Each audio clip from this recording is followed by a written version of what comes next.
Hey guys, welcome back once again in this chemistry class। और हम लोग पढ़ रहे हैं गैसेस लॉज, ठीक है ना। और ये 9th आईसीएसई बोर्ड में ये चैप्टर है। और वैसा मैंने बताया है आपको कि 11th-12th में भी ये चैप्टर पढ़ने को मिलता है, लेकिन 11th-12th में चीज़ें काफ़ी ज़्यादा हैं। और यहाँ शाहू के अगर हिसाब से देखा जाए तो 9th आईसीएसई में जितना जो लेवल है इसका लगभग उसी के आसपास रहेगा या उससे थोड़ा सा और ऊपर मान लो, ठीक है। तो इसका पहला लेक्चर इसका हो चुका है और जिसमें हम लोगों ने जो बेसिक फंडामेंटल है, जो गैस के बारे में आप लोगों को पता होना चाहिए कि गैस का नेचर कैसा होता है और गैसेस किस तरह की प्रॉपर्टी शो करती हैं। कहने का मतलब ये है कि मेरा ये मानना है कि जो कुछ चीजें फंडामेंटल हैं, कुछ चीजें इतनी बेसिक हैं, जैसे कि अगर आप प्रेशर बढ़ाओगे तो वॉल्यूम कम हो जाएगा, तो ये कॉमन सेंस वाली बात है। टेम्परेचर बढ़ाओगे, पार्टिकल की एनर्जी बढ़ जाएगी तो वॉल्यूम बढ़ जाएगा, कॉमन सेंस है। तो मेरा मानना यह है कि पहले आपको वो कॉमन सेंस समझ में आनी चाहिए कि जो बातें बिल्कुल नॉर्मल हैं, हर किसी को पता होनी चाहिए। उसके बाद हम लॉज पढ़ेंगे, क्योंकि वो जो कॉमन सेंस है ना, वो लॉज में भी साफ साफ दिखेगा।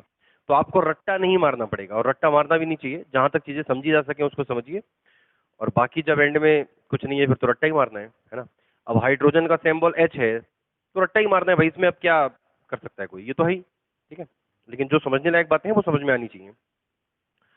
तो पहले लेक्चर में जो चीजें हो चुकी हैं उसको पढ़ लेना, रिवाइज कर लेना, मैं आगे की बात करता हूँ। देखो अगला क्या है। अब एक गैस के लिए क्या क्या, देखो पूरा का पूरा चैप्टर गैस के ऊपर ही है, ठीक है ना। गैस के नेचर के ऊपर ही पूरा चैप्टर बना हुआ है। अब एक गैस के लिए क्या क्या मीजरेबल प्रॉपर्टीज हो सकती हैं जिसके बारे में बात की जा सकती है, जिनके ऊपर ही सारे के सारे लॉज बने हैं। जितने भी आप लॉज पढ़ने वाले हैं वो उन्हीं गैस के ऊपर ही बने हुए, जरा उनको समझते हैं।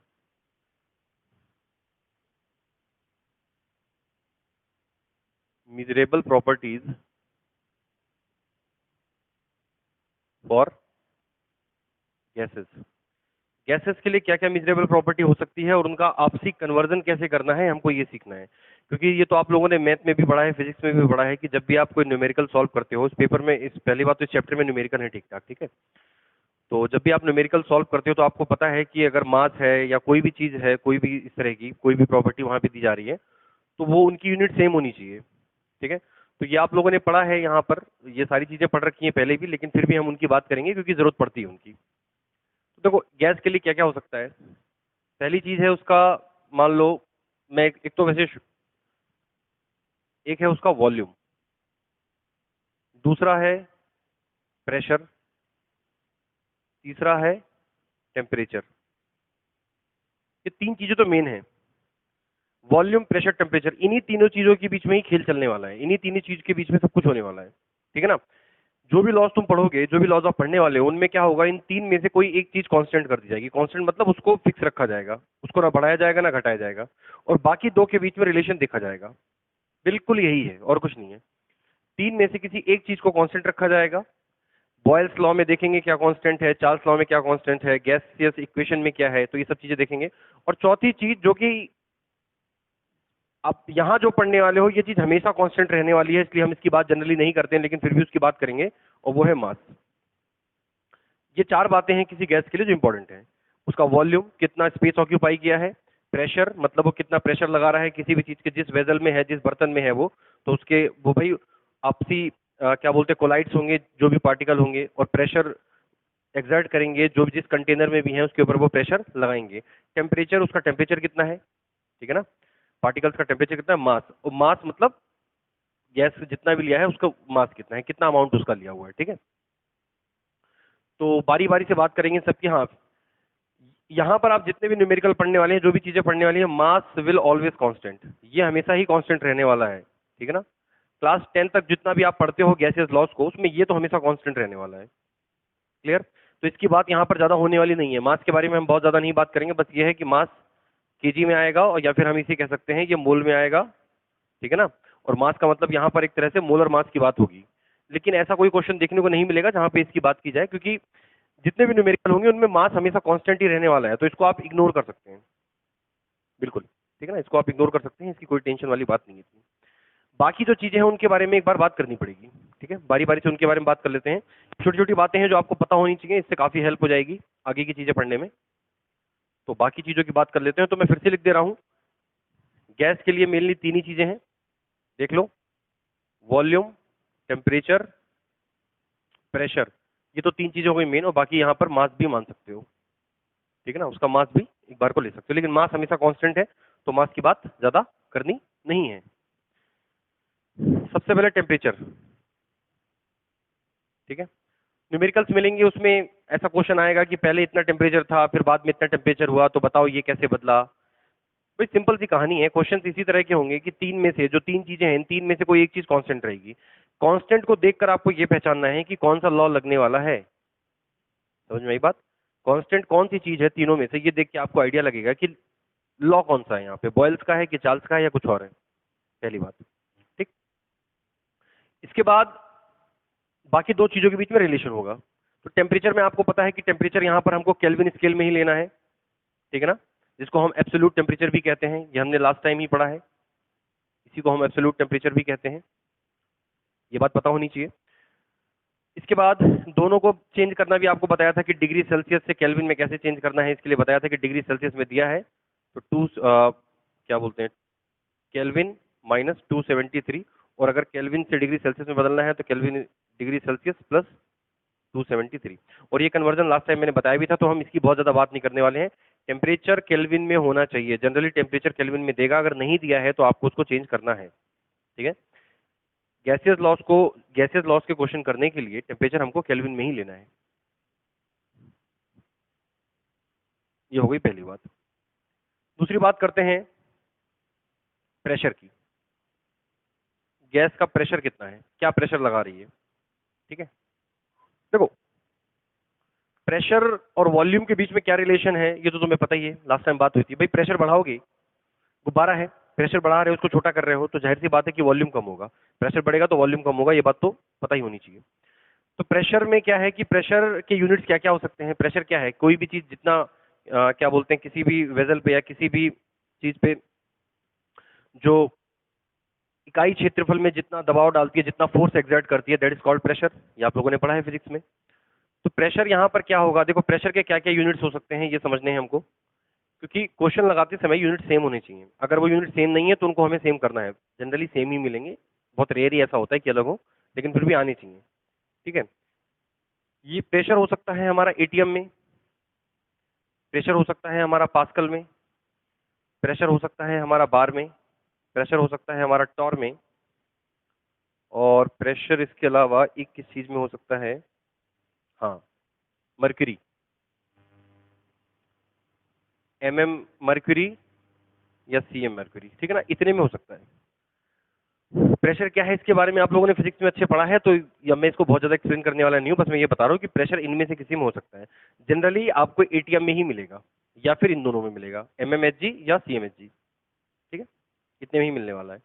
इसका कन्वर्जन आपको आना चाहिए, तो देख लो, इसके कन्वर्जन के लिए सीधा एक लाइन लिख लो, 1 एटीएम बराबर होता है 76 सीएमएचजी बराबर 760 एमएमएचजी बराबर 760 टॉर बराबर 10 की पावर 5 पास्कल। सारे के सारे कन्वर्जन एक बार में हो गए, ठीक है। अब इसके बाद जिसको जहां जैसा कन्वर्ट करना है, 1 एटीएम में 76 सीएमएचजी, 760 एमएमएचजी, और इस तरह से ये पूरा का पूरा कन्वर्जन एक बार में, तो इसके बारे में आइडिया होना चाहिए, ठीक है ना। मान लो क्वेश्चन में, सपोज करो क्वेश्चन में एक चीज एटीएम में दे रखी है, एक प्रेशर और एक प्रेशर इन दोनों में दे रखा है, तो आपको पता है कि आपको दोनों को सेम करना है, तो एटीएम वाले को या तो इसमें चेंज कर लेना या उसको उसमें चेंज कर लेना, क्लियर, ठीक। टेम्परेचर की बात हम कर चुके हैं और प्रेशर की बात अभी हो गई है। अब बचता है हमारा वॉल्यूम, ठीक है ना। वॉल्यूम, वॉल्यूम क्या है, देखो गैस का वॉल्यूम क्या है, कोई वॉल्यूम वैसे क्या होता है, कोई चीज जितना स्पेस ऑक्यूपाई करती है, दैट इज कॉल्ड वॉल्यूम, ठीक। गैस के मामले में वॉल्यूम क्या है, देखो गैस जिस कंटेनर में है, जिस बर्तन में है, मानते हैं उतना ही उसका वॉल्यूम है, क्योंकि गैस के पार्टिकल एक जगह ठहरते तो है नहीं, वो टकराते रहते हैं, उनमें एनर्जी ज्यादा होती है, वो घूमते रहते हैं, तो पूरे के पूरे वेजल में, जिस कंटेनर में है, वो पूरे के पूरे कंटेनर में भरे रहते हैं, नीचे से लेकर ऊपर तक हर जगह होंगे। तो जितना बड़ा कंटेनर है, जितना बड़ा वेजल है हमारे पास, उतना ही ज्यादा उसका वॉल्यूम होने वाला है, क्लियर। तो वॉल्यूम बेसिकली हम लेते हैं या तो लीटर में होगा, या एमएल में होगा, या डेसीमीटर क्यूब में होगा, सेंटीमीटर क्यूब में होगा, या मिलीमीटर क्यूब में होगा, या मीटर क्यूब में होगा, इन सब में हो सकता है, क्लियर। जनरली लीटर में लेते हैं, ये कन्वर्जन भी आपको आते होंगे, लेकिन फिर भी इसको भी देख लेते हैं। 1 लीटर इक्वल टू होता है 1000 ml, अगर कन्वर्जन आ जाए, इक्वल टू होता है 10 की 1 डेसीमीटर क्यूब बराबर होता है 10 की पावर 3 सेंटीमीटर क्यूब बराबर 10 की पावर 6 mm। ठीक, ये कन्वर्जन एक बार में, ये भी आपको समझ में आना चाहिए। और अगर मीटर क्यूब में लेना चाहोगे तो 10 की पावर -3 मीटर क्यूब, इतना हो सकता है ये। ठीक है, तो ये कन्वर्जन भी इस तरह से आना चाहिए, कभी मान लो क्वेश्चन में जरूरत पड़ जाए बाई चांस। क्लियर?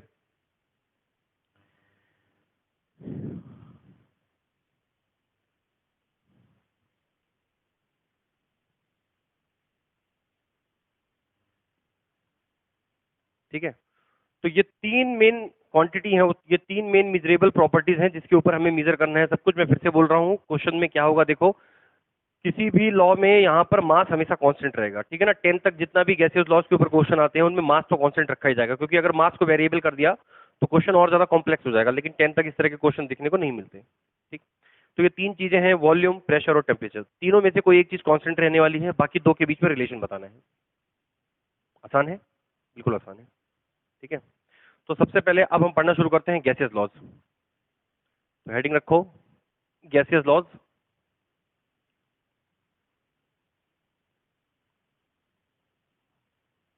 ठीक है, गैस लॉज।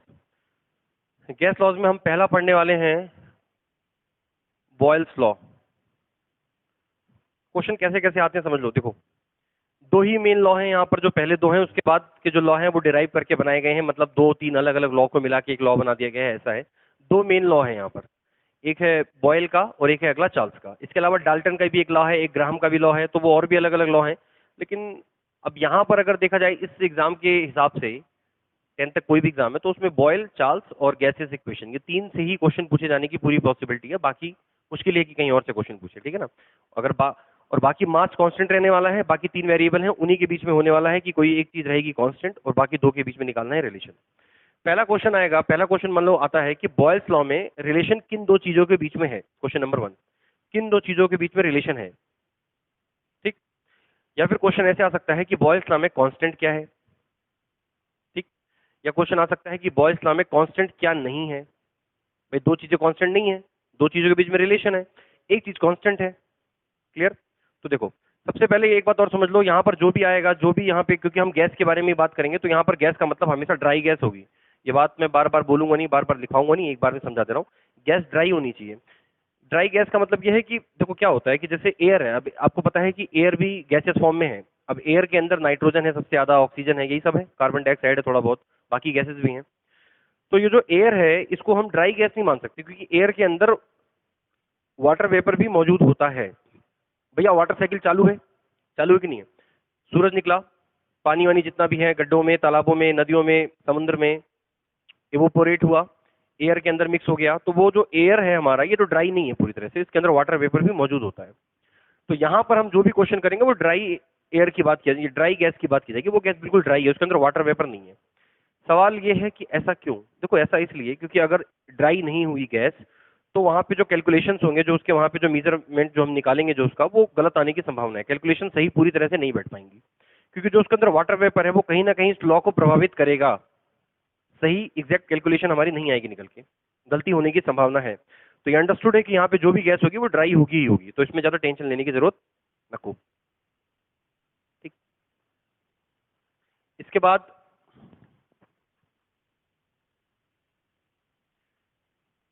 ठीक है, इसके बाद क्या है देखो समझो, बॉयस लॉ क्या कहता है। फॉर एनी गिवन गैस, ठीक, कोई भी गैस है, इससे फर्क नहीं पड़ता यहाँ पर, मतलब ये जो बॉयल्स का लॉ है ना, ये हर गैस के लिए एप्लीकेबल है। आप चाहे हाइड्रोजन ले लो, चाहे नाइट्रोजन ले लो, चाहे कार्बन डाइऑक्साइड ले लो, चाहे ऑक्सीजन ले लो, कोई भी गैस ले लो, फर्क नहीं पड़ता, गैस होनी चाहिए। इसलिए चैप्टर का नाम है गैसेस लॉज। हाइड्रोजन लॉज नहीं है, ऑक्सीजन लॉज नहीं है, भाई गैसेस लॉ मतलब वो हर गैस के ऊपर काम करेगा। Clear? For any given gas, given gas का मतलब ये है कि यहाँ पर इस लाइन में वो बोलना चाह रहा है मास इज फिक्स्ड, और मैं आपको पहले ही बोल चुका हूं कि यहाँ पर मास फिक्स ही रहने वाला है, मास चेंज नहीं होगा। 11 12 में जो क्वेश्चन आते हैं वहां पर मास चेंज होता है, तब क्वेश्चन थोड़े और कॉम्प्लेक्स हो जाते हैं, उसको करने में और थोड़ी हालत खराब होती है। फॉर एनी गिवन गैस, आगे, एट कांस्टेंट टेम्परेचर। देखो ये लाइन बहुत इंपॉर्टेंट है। फॉर एनी गिवन गैस, ये हर लॉ में होगा, हर जगह ये देखने को मिलेगा, ठीक है। मास हमेशा कांस्टेंट रहने वाला है एट कांस्टेंट टेम्परेचर। इस लाइन पे थोड़ा गौर करो, यही इंपॉर्टेंट है हमारा। बॉयल्स लॉ में क्वेश्चन आता है, बॉयल्स लॉ में क्या कांस्टेंट है? टेम्परेचर कांस्टेंट है। क्लियर? टेम्परेचर कांस्टेंट है for any given gas at constant temperature, temperature constant है। अब भैया देखो, तीन चीजें होती हैं, एक होता है वॉल्यूम, एक होता है प्रेशर, एक होता है टेम्परेचर। अब अगर टेम्परेचर कर दिया कांस्टेंट, तो बताओ रिलेशन किन दो चीजों के बीच में बनेगा? वॉल्यूम और प्रेशर के बीच में। क्लियर? अच्छा, वो ये क्यों बोल रहा है कि at constant temperature temperature constant रख क्यों रहे हैं? देखो एक बात समझो, टेम्परेचर, ये तीनों चीजें ऐसी हैं, अगर तुम्हें किसी भी दो चीजों के बीच में रिलेशन जानना है कि इन दो चीजों के बीच में क्या रिलेशन है, तो एक तीसरी चीज को कांस्टेंट रखना ही पड़ेगा। अगर आपने उसको कांस्टेंट नहीं रखा तो सही रिलेशन निकल के नहीं आएगा कभी, क्योंकि तीसरी चीज यानी कि टेम्परेचर को अगर तुमने घटाया बढ़ाया कम ज्यादा किया, तो ये दोनों में भी इनके रिलेशन भी बदल जाएंगे आपस में। समझ रहे हो? ऐसे ही होता है। तो यही बात है कि एक चीज को कांस्टेंट रखना पड़ेगा। टेम्परेचर रख दिया कांस्टेंट, तो देखो बॉयल्स लॉ क्या कहता है? फॉर एनी गिवन गैस, किसी भी गैस के लिए एट कांस्टेंट टेम्परेचर, अगर टेम्परेचर कांस्टेंट है, टेम्परेचर कांस्टेंट सुनते ही आपको समझ जाना है ये बॉयल्स लॉ है। ठीक है?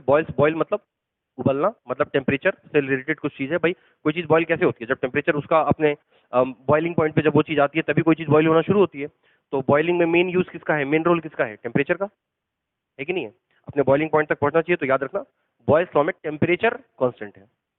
तो रिलेशन किन दोनों के बीच में है? वॉल्यूम और प्रेशर के बीच में। तो अब समझो, कॉमन सेंस है यार, इसमें कोई ऐसा नहीं है, कॉमन सेंस वाली बात है। खुद बताओ, वॉल्यूम और प्रेशर के बीच में क्या रिलेशन है? प्रेशर बढ़ाया तो वॉल्यूम, प्रेशर बढ़ाया तो वॉल्यूम कम होगा, और वॉल्यूम बढ़ रहा है तो मतलब प्रेशर कम हो रहा है। उल्टा है जैसे एक दूसरे के। आपने किसी चीज के ऊपर प्रेशर बढ़ाया, भाई यही तो बात है। इसीलिए तो जो सिलेंडर होता है उसके अंदर 14 केजी गैस आ जाती है। तुम खुद सोचो, इतने बड़े सिलेंडर में 14 केजी गैस कैसे आ जाएगी? क्योंकि प्रेशर बढ़ा के गैस को लिक्विफाइड किया गया है। यहाँ पर गैस को लिक्विड नहीं बनाना है, बस प्रेशर बढ़ा के उसके वॉल्यूम को कम करना है। तो लॉ है, for any given gas at constant temperature, constant temperature पर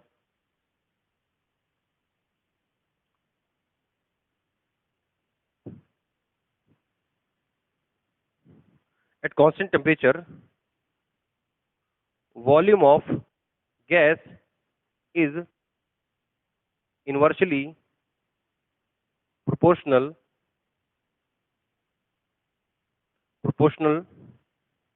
to pressure। ठीक है? ऐसा नहीं है कि अगर तुमने प्रेशर बढ़ाया तो वॉल्यूम बढ़ जाएगा, इनवर्सली प्रोपोर्शनल है। अगर प्रेशर बढ़ाया तो वॉल्यूम कम, वॉल्यूम बढ़ाया तो प्रेशर कम। क्लियर? तो पूरा लॉ क्या है, ध्यान से देख लो एक बार। बॉयल्स लॉ क्या कहता है? For any given gas at constant temperature, temperature constant है अगर, तो वॉल्यूम ऑफ गैस, किसी भी गैस का जो वॉल्यूम है, इनवर्सली प्रोपोर्शनल है उसके प्रेशर के। यानी कि प्रेशर बढ़ाया तो वॉल्यूम कम, वॉल्यूम बढ़ाया तो प्रेशर कम, जस्ट अपोजिट। तो क्या इक्वेशन आती है यहाँ पे? टेम्परेचर कांस्टेंट है, तो यहाँ से निकल के आता है कि V is inversely proportional to T। ये बात समझ में आई? यही लॉ है और कुछ नहीं है। V is inversely proportional to T। ये हमको ये समझा रहा है कि इनमें आपस में क्या रिलेशन है। इनमें आपस में ये रिलेशन है कि अगर ये बढ़ाया तो ये कम होगा, ये बढ़ाया तो ये कम होगा। ये एक दूसरे के इनवर्सली प्रोपोर्शनल है। क्लियर? इसी को हम ऐसे भी लिख सकते हैं, इसको मैं इधर ले आऊं तो PV हो जाएगा, PV 1, ये हो जाएगा कि नहीं हो जाएगा? ये इधर आ जाएगा, तो ऐसा हो सकता है। अब जब हम ये साइन हटाते हैं, अगर आप लोगों ने पढ़ा होगा फिजिक्स में, ये साइन अगर हम हटाएंगे तो हम यहाँ पर एक कांस्टेंट लेंगे, तो हो जाएगा PV बराबर, कांस्टेंट हम ले लेते हैं यहाँ पे K हमारा कांस्टेंट है। क्लियर? तो फाइनल जो लॉ निकल के आएगा हमारा, अब यहाँ से जो फाइनल जो हमारा जो निकल के आती है वैल्यू, वो क्या होगी? देखो, तो यहाँ पर हमारा फाइनल जो फॉर्मूला होगा P1V1 बराबर P2V2। अब ये चीज आपको थोड़ी समझनी पड़ेगी, थोड़ी ध्यान रखनी पड़ेगी, ठीक है ना? P1V1 बराबर P2V2। देखो अब यहीं भी समझ लो खेल है क्या पूरा। पहली बात तो बॉयल्स लॉ क्या कहता है? बॉयल्स लॉ में टेम्परेचर कांस्टेंट है, रिलेशन है प्रेशर और वॉल्यूम के बीच में। ठीक है? क्या है? इनवर्सली प्रोपोर्शनल का रिलेशन है। वॉल्यूम बढ़ाया तो प्रेशर कम, प्रेशर बढ़ाया तो वॉल्यूम कम, एक दूसरे के साथ इनवर्सली प्रोपोर्शनल है, दोनों एक दूसरे के साथ में इनवर्सली रिलेट करते हैं। तो यहाँ से PV बराबर PV समानुपाती 1 आएगा, और यहाँ पे जैसे ही आप ये साइन हटाओगे तो यहाँ पर K यानी कि कांस्टेंट आ जाएगा, और फाइनल जो हमारा फॉर्मूला आएगा P1V1 बराबर P2V2।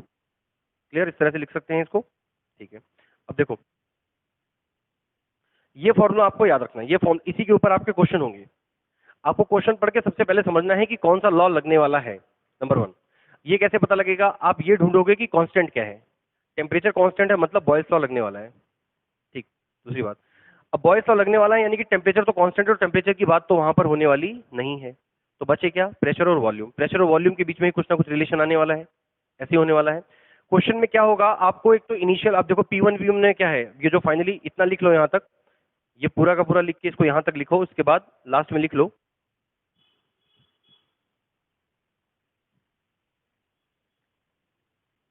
यहाँ पर क्या है हमारा P1 इनिशियल प्रेशर, P2 क्या है प्रेशर आफ्टर चेंज, जो चेंज होने के बाद प्रेशर आया है, V1 क्या है इनिशियल वॉल्यूम, शुरुआती वॉल्यूम है, और V2 क्या होगा हमारा जो वॉल्यूम में चेंज होने के बाद वॉल्यूम आफ्टर द चेंज। ऐसे ही क्वेश्चन होंगे। क्वेश्चन में इन चार में से कोई तीन चीज दे रखी होगी, ठीक है भाई। कोई मान लो कोई गैस ली गई है, शुरुआत में कुछ प्रेशर था, तो कुछ प्रेशर पे कुछ वॉल्यूम था, ठीक है।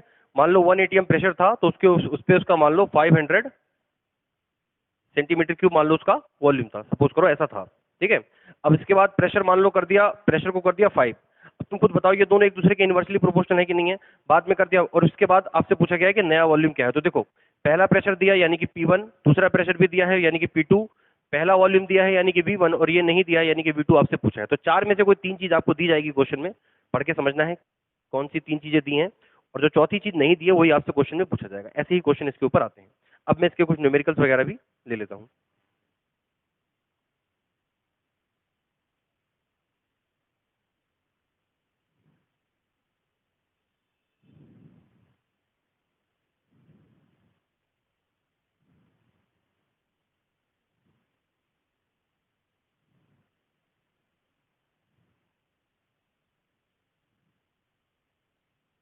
ठीक है, तो कुछ न्यूमेरिकल्स वगैरह हम ले लेते हैं। इस पे फोन में ही है मेरे पास numerical.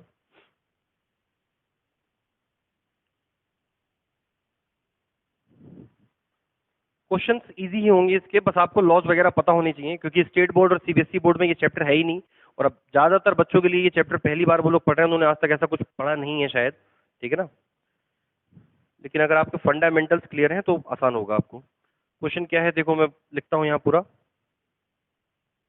A gas occupies 800 centimetre cube under 760 mm Hg. Find under what pressure the gas will